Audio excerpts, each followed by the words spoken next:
8 जनवरी 2021 तर्जुमान अकाबिर लिसान अख्तर सानी आरिफ बिल्ला शेखुल हदीस शेखुल उलमा हजरत मौलाना शाह আব্দুল মতিন বিন হুসাইন সাহেব দামত বারাকাতুহুমের আল্লামুখী জীবন গড়ার বিষয়ে জুমার পূর্বে আজিম শান ইসলাহি বয়ান বাইতুল হক জামি মসজিদ ঢালকানগর ঢাকা। الحمد لله وكفى وسلام على عباده الذين اصطفى أما بعد أعوذ بالله من الشيطان الرجيم بسم الله الرحمن الرحيم ألف لام ميم ذلك الكتاب لا ريب فيه ذلك الكتاب لا ريب فيه هدى للمتقين صدق الله مولانا العظيم وقال رسول الله صلى الله تعالى عليه وسلم إن أولى الناس بي المتقون من كانوا وحيث كانوا وقال عليه الصلاة والسلام من خيركم من تعلم القرآن وعلمه أو كما قال رسول الله صلى الله تعالى عليه وسلم আল্লাহ পাক জল্ল জালালুহু ওয়া মানওয়ালুহু আমাদের সকলকে মাফ করে দেন, সব মুসলমানকে আল্লাহ তাআলা মাফ করে দেন, জান্নাতুল ফিরদাউস আমাদের জন্য মঞ্জুর করেন, জান্নাতের পথে চলার তৌফিক দান করেন, জাহান্নাম থেকে বাঁচান।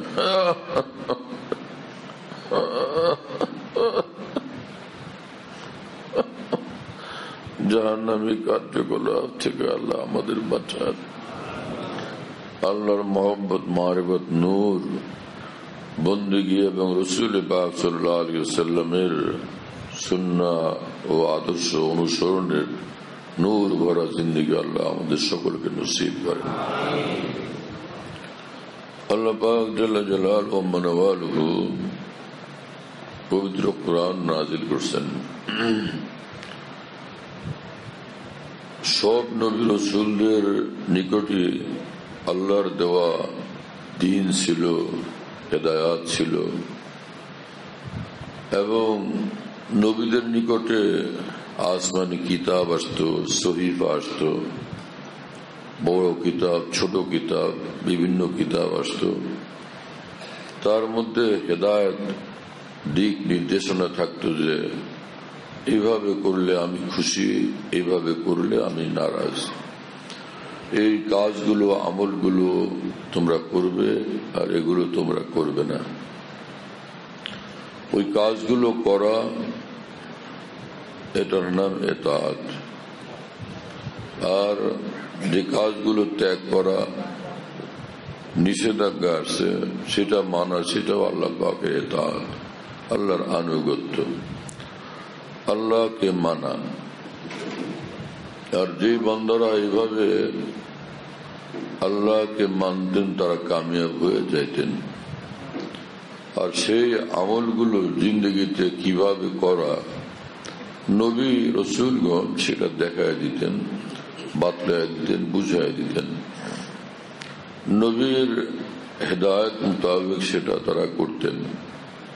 সব যুগের নবী তখনকার মানুষের জন্য, উম্মতের জন্য মডেল ছিলেন, নমুনা ছিলেন। প্রিয় নবী মুহাম্মদুর রাসূলুল্লাহ সাল্লাল্লাহু আলাইহি ওয়াসাল্লাম আসলেন তো আল্লাহ তাআলা আসমানের সবগুলো কিতাব রহিত করে দিলেন, এগুলো সমাপ্ত। ওর হুকুম আহকাম বিধান সমূহ আর কার্যকরী হবে না। নসিহতের কথা, উপদেশমূলক কথা, যেমন আল্লাহর ভয়, আল্লাহর মহব্বত, আখিরাতের কথা মনে রাখা, হিসাব দিবসের কথা মনে রাখা, জান্নাত জাহান্নাম, জান্নাত চাওয়া, জাহান্নামের রাস্তা থেকে বাঁচা, এই ধরনের নসিহত আসমানি কিতাবগুলোতে ছিল, সেগুলো আমাদের এই উম্মতের জন্য প্রযোজ্য। তো হুকুম আকাম এটা পূর্ববর্তী নবী রাসূলদের জন্য যা ছিল সেটাকে আল্লাহ আসমানে কিতাব আসার পর রহিত করে দিয়েছেন, এমন ভাবে যে ওই কিতাবের রেফারেন্সে না, যা এখন তোমরা আমল করবে এই কোরআনের রেফারেন্সে, আর যা তোমরা আমল করবে, যা তোমরা শিখবে বুঝবে আমার রাসূলুল্লাহ সাল্লাল্লাহু আলাইহি ওয়াসাল্লামের রেফারেন্সে। আশ্চর্য আল্লাহ পাকের ইহসান। এবং রাসূলুল্লাহ সাল্লাল্লাহু আলাইহি ওয়াসাল্লাম বলছেন, তারাকতু ফীকুম আমরাইন লান তাযিল্লু বা'দি মা তামাসসাকতুম বিহিমা। উলামায়ে কেরাম জানেন যে তানবিন লিতাযীম হয়, লিতাহকির হয়, তো অনুরূপভাবে তানকির যেটা একই রকম হয়। তো আমরাইন মানে আমরাইন আযীমাইনি। রাসূলুল্লাহ সাল্লাল্লাহু আলাইহি ওয়াসাল্লাম বলেন, তোমাদের মধ্যে আমি অনেক বড় দুই জিনিস রেখে যেতেছি, রেখে গেলাম। লান তাযিল্লু বা'দি মা তামাসসাকতুম বিহিমা। এই দুই কিতাব, এই দুই জিনিস ধরে থাকলে কোশ্চিন কালো তোমরা পথ হারাবে না। মা তামাসসাকতুম বিহিমা, যতক্ষণ এটাকে ধরে থাকবে পথ হারাবে না। কিতাবুল্লাহ ওয়া সুন্নাত রাসূলি, বা কিতাবুল্লাহ ওয়া সুন্নাত রাসূলি, একটা হলো আল্লাহর কিতাব কোরআন, আর একটা হচ্ছে তোমার নবীর আদর্শ। নবীর আদর্শ, নবী যা বলেন সেটা আদর্শ, নবী যা করেন সেটা আদর্শ। নবী যা হ্যাঁ বলেন সেটা আদর্শ, নবী যেখানে না বলেন সেটা আদর্শ। এবং একজনের নবীর সামনে কিছু করলেন, বা নবীর নিকট সংবাদ পৌঁছলো যে একটা বিষয় একজনে এরকম করছেন, অথবা অমুকে এরকম করেন নাই, পজিটিভ নেগেটিভ কোন সংবাদ নবীর নিকট পৌঁছলে, তো নবী যদি সেক্ষেত্রে চুপ থাকেন, তার চুপ থাকাটা এটা স্বীকৃতি, মৌখিকভাবে স্বীকৃতি যে ওকে ঠিক আছে, অথবা নীরব থাকার দ্বারা স্বীকৃতি। এই নবীর স্বীকৃতি, এটাও আদর্শ। আমরা বলি যে নবীর আদর্শ, নবীর আদর্শ, এটা হলো নবীর আদর্শ। কাউল, ফেল, আমল, তাকরীর, সুকুত, সবটা রাসূলুল্লাহ সাল্লাল্লাহু আলাইহি ওয়াসাল্লামের হ্যাঁ না সবটাই ইসলামী আদর্শ। আল্লাহ পাক জাল্লা জালালুহু ওয়া মানাওয়ালু আমাদেরকে তৌফিক দেন যে দ্বীনের আজমত আমাদের অন্তরে পয়দা হয়, এবং আল্লাহর দ্বীনের মহব্বত আমাদের অন্তরে পয়দা হয়। আল্লাহ পাকের আজমত অন্তরে পয়দা হয়, আল্লাহর মহব্বত অন্তরে পয়দা হয়, রাসূলুল্লাহ সাল্লাল্লাহু আলাইহি ওয়াসাল্লামের আজমত অন্তরে পয়দা হয়, রাসূলুল্লাহ সাল্লাল্লাহু আলাইহি ওয়াসাল্লামের মহব্বত অন্তরে পয়দা হয়। পবিত্র কোরআনের আজমত এবং সুন্নাহর আজমত এবং মহব্বত আমাদের অন্তরে পয়দা হয়ে যায়।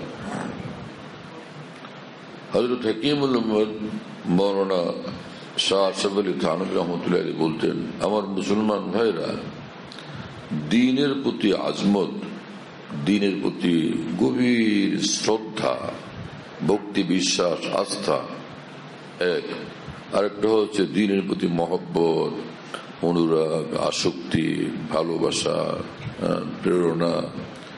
এই দুই জিনিস হলো মূল। আজমত এবং মহব্বত দুইটা হলো মূল। অন্তরে পয়দা হয়ে গেছে এই কথা, আল্লাহর দ্বীন বড় জিনিস, এরকম বড় আর কোনো কিছু নাই। আর অন্তরে মহব্বত পয়দা হয়ে গেছে, আল্লাহর দিন প্রিয় জিনিস, এইরকম প্রিয় জিনিস আর কিছু নাই। তো নজর থেকে দুনিয়া শেষ,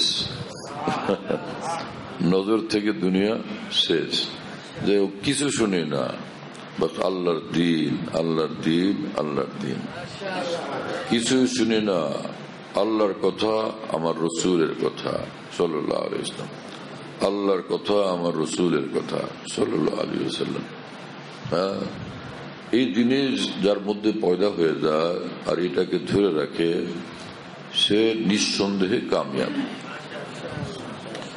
আর দুনিয়ার জীবনটা এমন যে মানুষের পথে ঘাটে ইচ্ছা অনিচ্ছায় ভুল বিচ্যুতি করতে থাকে। মুসলমান যখন এটা চায় যে আমি আল্লাহকে চাই, আমি দিন চাই, আমি আল্লাহ রসুল সাল্লাল্লাহু আলাইহি ওয়াসাল্লামকে চাই, পবিত্র জীবন চাই, আল্লাহর খুশিওয়ালা জীবন চাই, এর বিনিময়ে সারা জাহানের বাদশাহী দিল, আমি আর কিছু নেব না, আমি শুধু এই দিন চাই, আল্লাহ রসুলকে চাই। এই দিল, এই অন্তর, এই বুঝ যখন অন্তরে পয়দা হয়, গ্রথিত হয়, প্রথিত হয়, এটার উপরে অটল অবিচল জিন্দেগি নসিব হয়, তো তার এই ছোট আমল বড় হয়ে যায়, ছোট ছোট কাজও বড় হয়ে যায়। এই একজনে 1000, 1 লাখ, 1 কোটি ডলার গিফট করলো লায়লাকে, আর মজনু একটা বোম্বাই মরুচ নিয়ে পেশ করলো। তো লায়লার নজরে 1000 কোটি ডলারের চেয়ে মজনুর বোম্বাই মরিচের দাম বেশি। ওটা আমার দেওয়া না। এতে বোঝা যায় যে আল্লাহর হয়ে যাওয়াটা এটা বড় জিনিস। যখন কেউ আল্লাহর হয়ে যায়, সে উজু করলো, এটা বিরাট আমল আল্লাহর সামনে। সে এক সেজদা করলো, এটা বিরাট আমল আল্লাহ পাকের সামনে। সে হাসলেও সেটা আল্লাহ পাকের কাছে বিরাট বড় খুশির বিষয়। ও কানলেও আল্লাহর নিকট সেটা বিরাট বড় খুশির বিষয়। আর সেই কাজ রাসূলুল্লাহ সাল্লাল্লাহু আলাইহি ওয়াসাল্লামের তরিকার সাথে মিলায়া করে, আল্লাহ পাকের খুশির কোনো সীমা থাকে না। ওর মেজাজি, রুচি, আমার রসুল যা বলেন সেটাই মানে, আমার সামনে মাথা ঝুঁকায়, তা আমার রসুল সাল্লাল্লাহু আলাইহি ওয়াসাল্লামের তরিকা মোতাবেক মাথা ঝুঁকায়, আমাকে খোঁজে, তালাশ করে, আমার সন্তুষ্টির তালাশ করে, তা আমার রসুল্লাহ সাল্লাল্লাহু আলাইহি ওয়াসাল্লামের তালিম তরবিয়ত মোতাবেক, তার শিক্ষা মোতাবেক, দীক্ষা মোতাবেক। এই মুসলমান যে এটা আল্লাহর দেওয়ানা হিসাবে আল্লাহর কাছে গণ্য হয়। আর আল্লাহ পাক পবিত্র কোরআনে বলছেন এই কথা, আমি এমন ঈমানওয়ালা চাই যে খালি আমাকে বিশ্বাস করে না, আমার জন্য একদম দেওয়ানা হয়ে থাকে। কোরআনেরই কথা আমরা খেয়াল করি না, অথবা বুঝতে পারি না, অথবা বুঝাইতে পারি না, ওখানে এই ফাঁক থেকে যায়। আর না হলে বিষয় তো সেটা, কোরআনকে মুসলমান মানবে না, এটা অসম্ভব। যদি বুঝে যে এটা কোরআনেরই কথা, তো মুসলমান মানবে। যে খালি অন্তরের বিশ্বাসের ঈমানওয়ালা না, বরং সাথে ঈমানওয়ালা এসা যে একদমই আমার জন্য ভীষণ মহব্বতওয়ালা, একদম আমার দেওয়ানা, এইরকম ঈমানওয়ালা আমি চাই। কোরআন শরীফের আয়াত আল্লাহ পাক বলছেন, ওয়াল্লাযীনা আমানু, ওয়াল্লাযীনা মানে যারা, আমানু ঈমান আনলো, আশাদ্দু তারা অতি সিরিয়াস, ভীষণ সিরিয়াস, হুব্বান লিল্লাহ আল্লাহর ভালোবাসায়। কি অর্থ হলো তাহলে? আমি তো শাব্দিক মানে শব্দে শব্দ অনুবাদ করে আপনাদের শুনাইলাম, যাতে বিষয়টা স্পষ্ট বুঝে আসে। তাহলে তো সেই ব্যাপারই হলো। ওয়াল্লাযীনা আমানু যারা ঈমান আনে, যারা ঈমানওয়ালা, আশাদ্দু হুব্বান লিল্লাহ আল্লাহর জন্য তারা ভীষণ মহব্বতওয়ালা। আর মানুষ যার মহব্বতে পড়ে আর সিরিয়াস ভাবে পড়ে মহব্বতে, ভীষণ কারো মহব্বতে পড়ে, তারে খোঁজে, তারে খুশি করার চেষ্টা করে, তার মলিন মুখ তার সহ্য হয় না, তার বালু পরিমাণ তার চেহারার মলিনতা এবং নাখুশি, এটা কোন রকমে এসে সহ্য করতে পারে না। এমন সব সবক রব্বুল আলামিন কোরআনে আমাদেরকে দিচ্ছেন যাতে বান্দা এক সবক ধরলে একদম আল্লাহর হয়ে যায়। এই আয়াতে পাকের মধ্যে মহান আল্লাহ যে কথা বললেন যে তুমি আমাকে বিশ্বাস করছো, তার মানে আমাকে ভালোবাসছো। এ খালি ভালোবাসা না, আমাকে ভীষণ ভালোবাসবে, ভীষণ ভালোবাসবে। বাসলে তো সে আর কারো থাকে না, শুধু আল্লাহর হয়ে যায়। এই আজীব আল্লাহ পাকের শান। আল্লাহ আমাদেরকে সেই মহব্বত নসিব করে। আল্লাহকে ভীষণ ভালোবাসার কি পদ্ধতি, যে কোরআন শরীফে আল্লাহ পাক বলছেন যে ওয়াল্লাযীনা জাহাদু ফীনা, যারা আমার জন্য কষ্ট স্বীকার করতে থাকবে, তো লানাহদিয়ান্নাহুম সুবুলানা, আমি আল্লাহকে পাওয়ার সব রাস্তা আমি ধরায় দিব এবং গ্যারান্টির উপর গ্যারান্টি দিচ্ছি তোমাদেরকে। হ্যাঁ, তো আল্লাহর ভালোবাসা অন্তরে পয়দা হওয়ার তরিকা হলো আল্লাহর জন্য কষ্ট করা। যার জন্য কষ্ট করে, বারবার কষ্ট করে, বারবার কষ্ট করে, আন্তরিকভাবে কষ্ট করে, তার প্রতি ভালোবাসা বৃদ্ধি পায়, কেবলই বৃদ্ধি পায়, কেবলই বৃদ্ধি পায়। হ্যাঁ, দৃঢ় থেকে দৃঢ়তর হইতে থাকে। একটা বাবু, ছোট্ট শিশু মায়ের কোলে আসে, তার জন্য মা কত কষ্ট করছেন, তাকে গর্ভে ধারণ করছেন। মাও ভালোবাসেন, বাবাও ভালোবাসেন, দুইজনে তাকে ভালোবাসেন। কিন্তু বাবার ভালোবাসায় সন্তানের প্রতি আর মায়ের ভালোবাসা, দুইটার মধ্যে কি পার্থক্য আমরা মানি না, মানবো না, মানতে হয় না।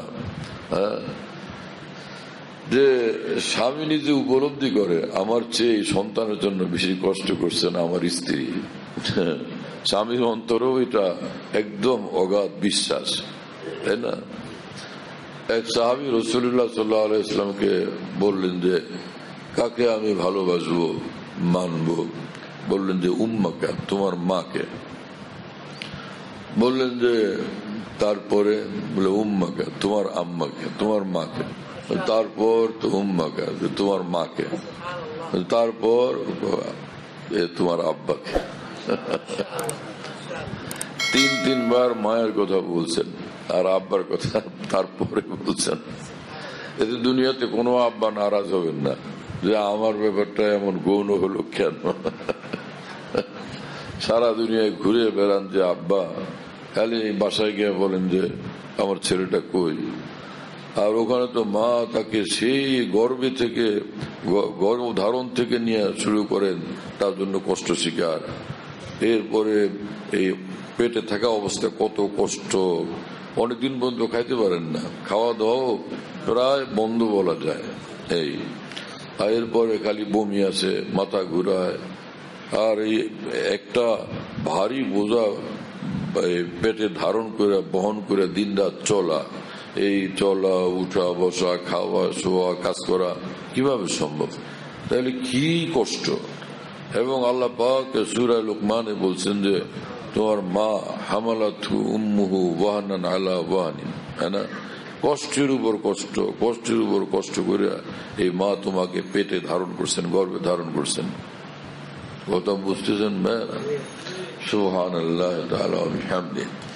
তো একটা সন্তান অসুস্থ হলে বাবারও মায়া লাগে, মায়েরও মায়া লাগে, কিন্তু মায়ের মায়া সন্তানের প্রতি অনেক বেশি। হ্যাঁ, বাবা এতটা জাগতে পারেন না এই সন্তানের খেদমতের জন্য, সেবা শুশ্রূষার জন্য, যতটা মা জেগে থাকেন। ও রাত্রে পেশাব করে দেয়, পায়খানা করে দেয়, বাবা পাশে শোয়া, মাও পাশে শোয়া, দুইজনের মাঝখানে শিশু। তো এখন বাবা জাগলেও চুপ করে থাকেন বা আরেকদিকে ঘুরে থাকেন যে আমার যে ঘুম ধরছে আমি পারবো না উঠতে। মা বেচারে শুয়ে থাকতে পারেন না, লাভ দিয়ে উঠে যান, যাহা পেশাবের মধ্যে কেমনে থাকবে। হ্যাঁ, ওইটা সে বেচারি তাকে পরিষ্কার পরিচ্ছন্ন করে সব মুছে টুছে ঠিকঠাক করে তারপর তাকে সুন্দরভাবে আবার আরামের সাথে শোয়া, তো মা শান্তি পান। কথা বুঝতেছেন ভাইরা? যতটা কষ্ট করেন মা, তত বেশি সন্তানের প্রতি মায়া বাড়ে, মহব্বত বাড়ে। এক জায়গাতে আমি অনেক বছর আগে রাস্তা দিয়ে যাইতেছিলাম, দেখলাম যে রাস্তার পাশে খালের উপরে বিরাট জঙ্গল, ওইদিকে যাওয়ার একটা সাঁকো, আর ওই জঙ্গলের ভিতর থেকে কোনো মহিলার ভীষণ জোরে চিৎকার আর কান্নার আওয়াজ আসতেছে। আমি মহিলার কান্না শুনে আমার এত কষ্ট হলো, এত জোরে চিৎকার দিয়ে কান্দে কি হলো। তা আমি দাঁড়ালাম যে দেখি লোকজন পাইলে পাঠাই সাহায্য করার জন্য। পরে আমি লোকজন আসতেছিল, আমি বললাম ভাই কি হয়েছে এখানে? তো মানুষজন গেছে, এই ওই মহিলার ছেলে মহিলাকে মারতেছিল। কি হালত, কি অবস্থা মানুষের! মানুষ নিচে নামলে কোথায় গিয়া নামে। এই হলো আজকের অবস্থা। প্যারা নবী মুহাম্মদুর রাসূলুল্লাহ সাল্লাল্লাহু আলাইহি ওয়াসাল্লামের সুন্দর শিক্ষা, পবিত্র শিক্ষা, আলোকিত শিক্ষা, সেই সুন্দর নিখুঁত এই তালিম তরবিয়ত শিক্ষা দীক্ষা যারাই যে কোনো কারণে ত্যাগ করছে, নিজেরাও ক্ষতিগ্রস্ত হয়ে গেছে, তাদের কারণে তারা অন্যদেরকেও বিপদে ফেলে দিছে, আগুনে ফেলে দিছে। আমরা যে যত সমস্যায় জর্জরিত, তো দিন থেকে দূরে থাকার কারণে, আমার কারণে আরেকজন জর্জরিত, দিন থেকে আমার দূরে থাকার আচরণ এবং ব্যবহারের কারণে। যাই হোক, পরে মানুষ গিয়া ওই ছেলেকে ধরছে, ওরে মারবে, মহিলা দৌড়ে গিয়া ওই ছেলের উপরে পড়ছে, না ওরে মারো না, ওরে মারবা না। এতটা নির্যাতিত হওয়ার পরে সন্তানের গায়ে কেউ একটা আঘাত করুক, সেটা লাঠি নিচে মানুষের হাতে, এটা মা সহ্য করতে পারেন না। কি আশ্চর্য! আল্লাহ আল্লাহ, সুবহানাল্লাহ। আমার ভাইরা, তো কষ্ট করলে তার জন্য মায়া লাগে, মহব্বত লাগে। যে মানুষ আল্লাহর জন্য কষ্ট স্বীকার করে, তো সবাই ঘুমায় শীতের মধ্যে, আর এই বেচারা ঘুম থেকে কম্বল ফেলে দিয়ে উঠে এই উজু করে। তো আল্লাহ পাক এটা দেখেন যে সবাই ঘুমায় আর সে উঠলো, কষ্ট করতেছে। আমি আল্লাহর মহব্বতে পড়ে গেছি, মহব্বত তাকে জাগ্রত করছে, মহব্বত তাকে কষ্ট স্বীকারে বাধ্য করছে।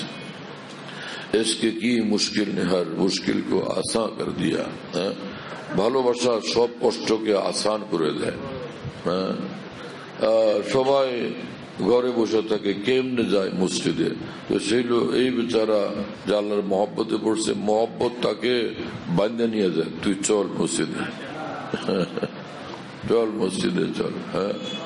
সবাই সিনেমা হলে যায়, সেখানে খুব মজা, কিন্তু এই বান্দা তারও এটা জানা আছে যে ওখানে কত সব মজা, কিন্তু সে মজা সে চায় না, যে ওখানে গেলে আমার আল্লাহ নারাজ হবেন। মন চায় কিন্তু যায় না, তো মনের সঙ্গে যুদ্ধ করে, তো কষ্ট করে। এই কষ্ট, এই আঘাতে সে জর্জরিত হয়, আঘাতের পর আঘাতে, আঘাতের পর আঘাতে হৃদয় মন এইভাবে জর্জরিত হইতে থাকে। আল্লাহর জন্য সে খুশি, এত কষ্ট পায়ও মা খুশি। একটা সন্তান আসুক, এটা কত বড় আকাঙ্ক্ষা মায়ের মনে। আর আসলো এখন পেটে সন্তান, দিন রাত কষ্টের পর কষ্ট, সে কিন্তু সেই কষ্টে মা খুশি যে চাঁদের মতো ফুটফুটে এক সন্তান আল্লাহ তাকে নসিব করবেন। সেই দিনটা দেখার জন্য মা অপেক্ষমান না। সন্তানের এরকম সন্তানের মায়া তো কি! বান্দা আল্লাহকে পাওয়ার জন্য তার অন্তরে ইমানের বরকতে এমন এক বেচাইনি, এমন এক বিকুলতা পয়দা হয় যে দিন রাত সে কষ্ট করে, আর তার কষ্ট মনে হয় না, কেবলই ভালো লাগে। যারা নামাজ পড়তে আসলো না, ফিরি ঘুরে বেড়াইতেছে, তো তারা তো স্বাধীনতার স্বাদ উপভোগ করতেছেন, হ্যাঁ না? আর যারা কষ্ট করে মসজিদে আসলেন, তো তারা তো কষ্ট করলেন নামাজের জন্য, এই প্রাথমিক প্রস্তুতি, তারপরে কষ্ট করে মসজিদে আসা, বা ঘরের মধ্যে যারা নামাজ পড়েন কষ্ট করে নামাজ পড়া। তো এতে তার কষ্ট বোধ হয়, আজকে কষ্ট, আবার আগামীকাল, আবার পরশু। কারো এমনটা খেয়াল হয় না যারা নামাজি মানুষ, যে না আর কুলাইতে পারি না, তো সপ্তাহখানিক বিশ্রাম করবো অথবা মাসখানিক বিশ্রাম করে নি, পরের মাস থেকে আবার ধরবো নামাজ। এরকম কেউ ভাবেন? কোন মানুষকে, এরকম নামাজি মানুষকে যদি ধরে নিয়ে যায় র্যাব, তো ওখানে রিমান্ডে রাখছে, খুব কঠিন অবস্থা। নামাজের সময় হলে সেই লোক বলবে যে মারেন ধরেন যাই করেন, নামাজের সময় হলে আমাকে নামাজটা পড়তে দিয়ে। নামাজ তার এত প্রিয় জিনিস। জুইলাত কুররাতু আইনি ফিস সালাহ, রাসূলুল্লাহ সাল্লাল্লাহু আলাইহি ওয়াসাল্লাম বলেন, নামাজ পড়লে আমার দুই চক্ষু শীতল হয়ে যায়, আমার কলিজাটা ঠান্ডা হয়ে যায়। নামাজ পড়লে আমি শান্তি পাই, আরাম পাই, মজা পাই।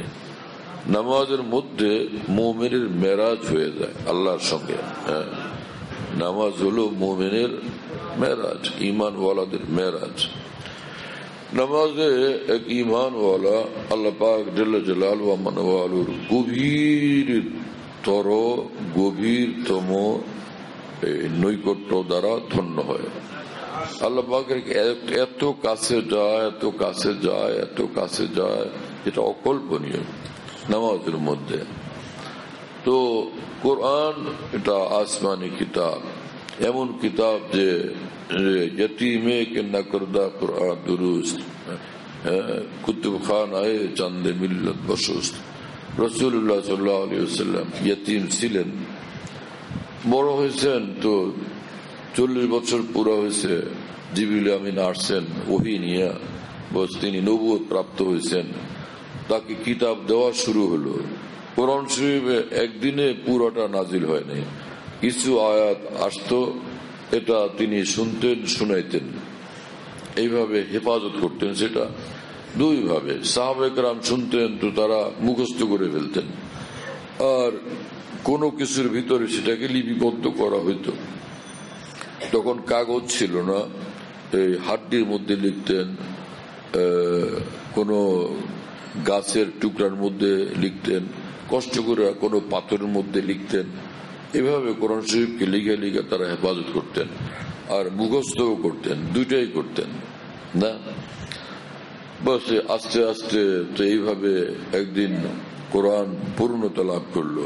আল্লাহ পাক জাল্লা জালালুহু ওয়া মানওয়ালু বললেন যে আল ইয়াউমা আকমালতু লাকুম দীনাকুম, আমি আজকে তোমাদের দ্বীনকে একদম পূর্ণাঙ্গ করে তোমাদের কাছে দিয়ে দিলাম।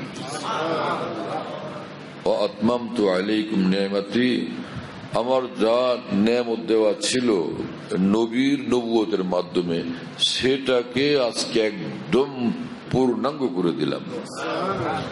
রাযীতু লাকুমুল ইসলাম দীনা, আমার এই কিতাব, আমার রাসূল সাল্লাল্লাহু আলাইহি ওয়াসাল্লামের এই আদর্শ, এই কামিল দ্বীন, এটা হলো ইসলাম, আর তোমাদের জন্য ইসলামকে আমি পছন্দ করলাম, তোমরা ইসলাম নিয়ে থাকবা, তো বাস আমাকে পেয়ে যাইবা, আমি খুশি হয়ে যাব। সুবহানাল্লাহ তাআলা বিহামদিহি। দুনিয়ার জীবন তো কত না দামি হয় যদি বান্দার এই বুঝ পয়দা হয়, এই রুচি পয়দা হয়, এইরকম মেজাজ পয়দা হয়। আর নিঃসন্দেহে এমন মুসলমান দুনিয়ার যে কোনো প্রান্তে যায়, ওখানে যত মানুষ, সবগুলো মানুষের মধ্যে সবচেয়ে সুন্দর লাগে ওই মুসলমানকে। ঈমানের নূর তার চেহারাকে আলোকিত করে রাখে, কোরআনের ভালোবাসার নূর তার চেহারাকে আলোকিত করে রাখে, কোরআনের প্রতি শ্রদ্ধার নূর তার চেহারাকে আলোকিত করে রাখে, আল্লাহর প্রতি শ্রদ্ধা, ভক্তি, ভালোবাসা এবং বিশ্বাস, এবং আল্লাহর প্রতি মহব্বত, রাসূলুল্লাহ সাল্লাল্লাহু আলাইহি ওয়াসাল্লামের প্রতি সীমাহীন শ্রদ্ধা, ভালোবাসা, এর নূর তার অন্তরকে আলোকিত করে রাখে, তার প্রতিটি মুহূর্তকে আলোকিত বানায় রাখে।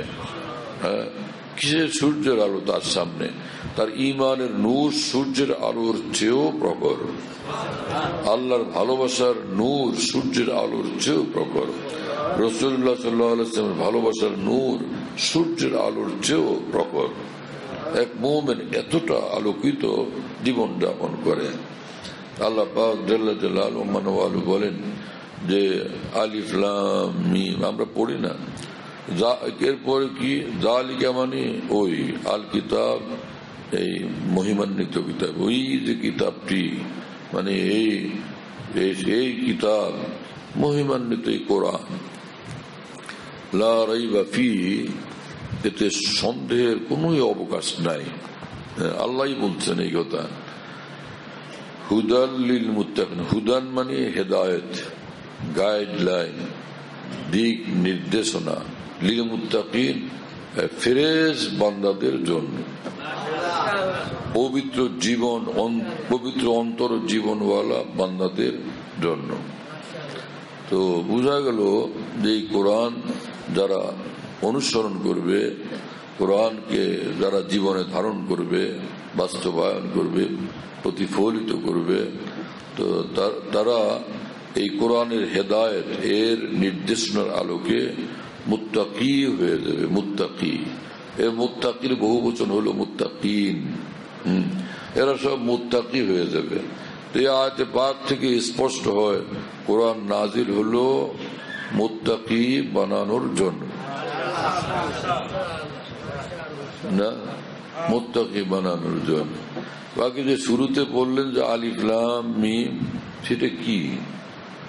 তো এই আলিফ লাম মিম যে তাফসিরের কিতাব থাকে না, মানে কোরআনের ব্যাখ্যা গ্রন্থ, ওইটাকে তাফসিরের কিতাব বলে। তো তাফসিরের কিতাব খুললে ওর এইরকম আলিফ লাম মিম, হা মিম আইন সিন কাফ, ওখানে নিচে তাফসির লেখা কি, আল্লাহু আ'লামু বিমুরাদিহি বিযালিকা, আল্লাহ ভালো জানেন এখানে তার কি উদ্দেশ্য। ওই আলিফ লাম মিমের অর্থ পৃথিবীর কেউ জানে না, কথা বুঝতেছেন?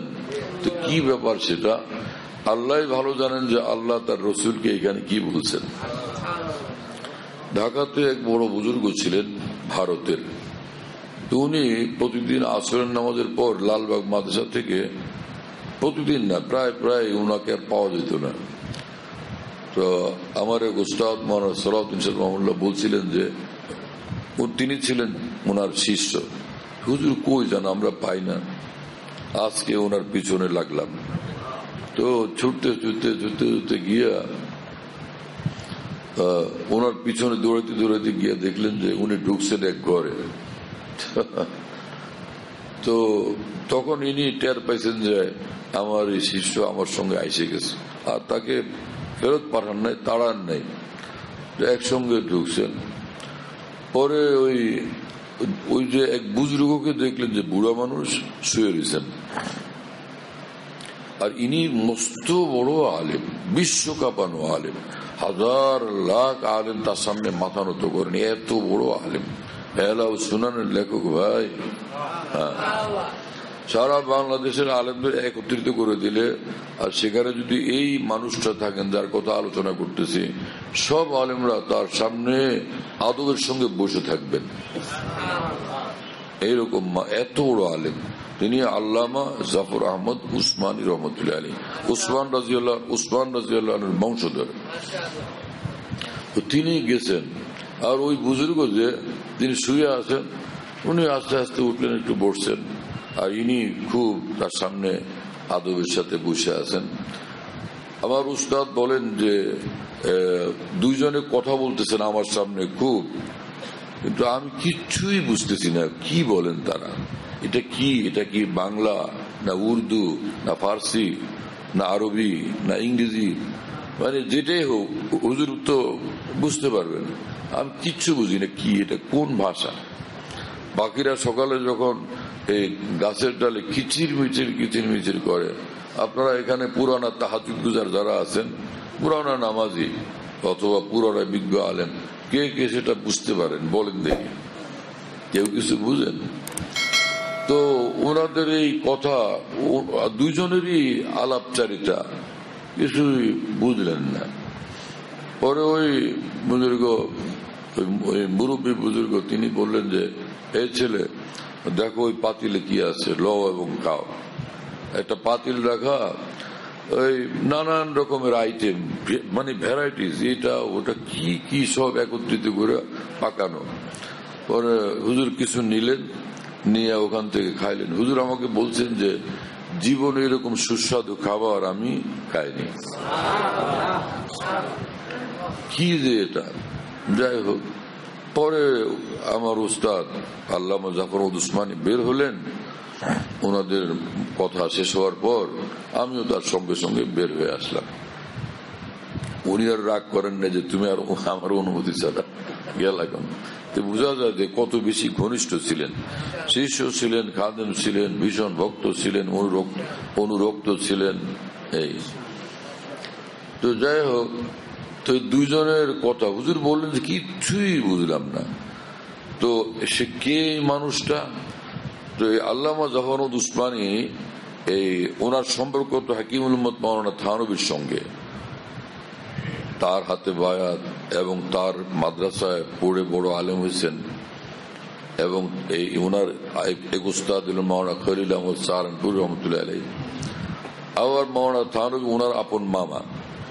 ঢাকা থেকে চিঠি লিখছেন যে মামা, আবদালরা আমাকে প্রস্তাব দিচ্ছেন আবদালের পোস্ট, আবদালের পদ গ্রহণের জন্য।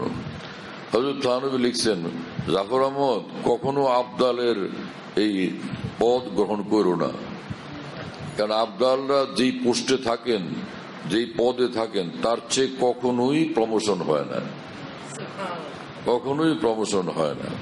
কি কথা বুঝতেছেন? হ্যাঁ। আর তোমরা এই আল্লাহর বান্দারা যে নামাজ পড়ো, কান্নাকাটি করো, প্রমোশন হয়। ভুল হয়ে গেছে, কান্নাকাটি করো, আবার প্রমোশন হয়। আবার হজ করতে গেলে তো আবার প্রমোশন হয়। এই আবার নারীরা রাস্তা দিয়ে যাইতেছে, একজন গেল দেখলা না তো আরো প্রমোশন হয়, আরেকজন গেল দেখলা না তো আরো প্রমোশন হয়। 100 জন গেল তো দেখলা না সেদিকে 100 বার প্রমোশন হয়। গীবত করার সুযোগ ছিল, করলো না তো প্রমোশন হয়। কথা বুঝতেছেন? এটা আজকের এতগুলো প্রমোশন, ফের রাত্রের প্রমোশন, ফের দিনে প্রমোশন, দিন রাত প্রমোশন হইতেই থাকে, মর্তবা বাড়তেই থাকে, বান্দার মর্তবা বাড়তেই থাকে। আয় বেরাদর বেনেহায় দরগাহেজ, হর চে বরওয়ায় মি রবি বরওয়ায় মায়েজ। এজন্য মাওলানা জালালউদ্দিন রুমি রাহমাতুল্লাহ আলাইহি বলেন, আমার ভাই মুসলমান, আল্লাহকে রাজি করার আমল আর মেহনত আর মুজাহাদা দ্বারা যে পর্যন্ত ঊর্ধ্বে তুমি উঠতে পারছো, থাইমো না, আরো অনেক ঊর্ধ্বে, অনেক অনেক প্রমোশন এখন বাকি আছে। চলতে থাকো আর প্রমোশন নিতে থাকো। জাফর আহমদ, যদি তুমি আবদালের পোস্টে বসে যাও, ওই সিটি বসে থাকা লাগবে, এই প্রমোশনের ধারা থেকে বঞ্চিত থাকবে। আবদাল ভালো মানুষ, নিঃসন্দেহে ভালো মানুষ, কিন্তু প্রমোশনের সিস্টেম সেখানে নাই। কথা বুঝতেছেন? যাই হোক, কথা প্রসঙ্গে পুরা ঘটনা বলা হয়ে গেল। তো যেটা বলার ছিল সেটা হলো আলিফ লাম মিম কি ব্যাপার। তো তাফসীর জালালাইন খুললেন, যেই তাফসীর খুলবেন ওখানে কি সুন্দর ভাবে লেখা, আল্লাহু আলামু, আল্লাহই ভালো জানেন, বিমুরাদিহি বিযালিকা, এই শব্দগুলোর দ্বারা তার উদ্দেশ্য। কথা বুঝতেছেন? তা আল্লাহ এটা নাযিল করলেন, কেউ বুঝলো না তো কি। তো উলামায়ে দ্বীন বলেন যে আল্লাহ বলতেন আর নবী বুঝতেন, আমরা কিছু বুঝি না। আমাদের বিশ্বাস রাখতে হবে এটা আল্লাহ নাজিল করছেন এবং যা বলছেন তো সেটা আল্লাহ পাক জানেন কি ব্যাপার। হ্যাঁ, তবে জান্নাতের মধ্যে মানুষ যখন যাবে, তো আল্লাহ, পৃথিবীর সবচেয়ে মধুর কণ্ঠের অধিকারী ছিলেন হযরত দাউদ আলাইহিস সালাম। সারা পৃথিবীতে এত মধুর কণ্ঠ আর কারো না।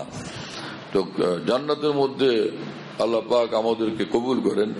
সব জান্নাতীরা জান্নাতের মধ্যে থাকবে। তো ওই সময় একদিন এক অনুষ্ঠানে রব্বুল আলামিন বলবেন যে এখন তোমাদের সামনে আমার দাউদ কোরআন পড়ে শোনাবেন। দাউদের কণ্ঠে যখন কোরআন তেলাওয়াত হবে, আজকে আরবদের কণ্ঠে, মক্কা মদিনার কারীদের কণ্ঠে, ইমামদের কণ্ঠে কোরআন তেলাওয়াত করলে কতটা মন মানে আল্লাহর জন্য পাগল হয়ে ওঠে, কি আশ্চর্য লাগে। পৃথিবীটাকে মানুষ ভুলে যায়, সিংহাসনকে ভুলে যায় সে তেলাওয়াত শোনার পরে। তো দাউদ আলাইহিস সালামের কণ্ঠে আল্লাহ পাকের উপস্থিতিতে আল্লাহ পাকের বর্তমানে আল্লাহর সভাপতিত্বে যখন এভাবে কোরআন তেলাওয়াতের অনুষ্ঠান চলবে, অবস্থা কি হবে? আর সেই দাউদ আলাইহিস সালামের কোরআন তেলাওয়াতের সমাপ্তির পর রব্বুল আলামিন বলবেন যে এতক্ষণ দাউদের কণ্ঠে তোমরা কোরআন শুনলে, এবার খুদ রব্বুল আলামিন তেলাওয়াত করবেন, তোমরা শোনো। আল্লাহ পাক কোরআন তেলাওয়াত করে শোনাবেন। ভাইয়েরা, কি ব্যাপার, কি মুআমালা! এমন একটা সফলতা, সাফল্য, এমন একটা দিন আমরা কি চাই না? সেজন্য সেই দিনটা পাওয়ার জন্য, সেই নেয়ামত পাওয়ার জন্য এই দুনিয়ার জীবনে আমরা সব ধরনের যা কষ্ট করা লাগে আমরা করবো ইনশাআল্লাহ। আর জুয়ে খুন হো या हसरतें पामाल हो, अब तो इस दिल को तेरे काबिल बनाना है मुझे। আমাদের নিজের যত প্ল্যান প্রোগ্রাম চূর্ণ করতে হয়, যত আশা আকাঙ্ক্ষা জলাঞ্জলি দিতে হয়, হে প্রিয় মাওলা, সব করব। যে কোনো কষ্ট ত্যাগের বিনিময়ে আমি আপনাকে চাই, আপনাকে পাইতেই হবে। আল্লাহ আমাদের তৌফিক দেন এবং কবুল করেন। এই এত বড় আজিমুশান কিতাব, যে আসমানি কিতাব অবতীর্ণ হওয়ার পর অন্যান্য সব আসমানি কিতাব রহিত হয়ে গেল, সেই কোরআন কি জন্য? সেটা গাইডলাইন, সেটা হেদায়েতের কিতাব। কি হেদায়েত? যে তোমরা সব মুত্তাকি হও, মুত্তাকি হও, মুত্তাকি হও। আর না হয় বহু বছরে মুত্তাকিন হও। এইটুকু আজকে মনে রাখি। আল্লাহ পাক তৌফিক দিলে আবার এই মুত্তাকির ব্যাপারে ফের কোরআনের আলোকে আলোচনা আল্লাহ যেন কবুল করেন ইনশাআল্লাহ তাআলা। ওয়া আখিরু দাওয়ানা আলহামদুলিল্লাহি রাব্বিল আলামিন। সাল্লাল্লাহু আলা নবিয়িল কারীম। হযরতুল্লাহ দামাত বারাকাতুহুর বয়ান, যেখানে বয়ান করেন, সব বয়ান নেটের মাধ্যমে, টেলিগ্রামের মাধ্যমে পাওয়া যাচ্ছে। হযরতুল্লাহ দামাত বারাকাতুহু যখন বয়ান করেন, বয়ানটা আমরা দেশ বিদেশ থেকে, দুনিয়ার যে কোনো জায়গা থেকে আমরা পেতে পারি। এই জন্য মুফতি শহীদুল ইসলাম হুজুরের নম্বরে যোগাযোগ করবেন 01715 80 18 69 80 18 69 01715 80 18 69। যাতে মনে থাকবে ইনশাআল্লাহ সবার। 01715 80 18 69। বলো ভাই, 01715 80 18 69। অনেক সোজা তো ভাই, মাশাআল্লাহ, অনেক সোজা।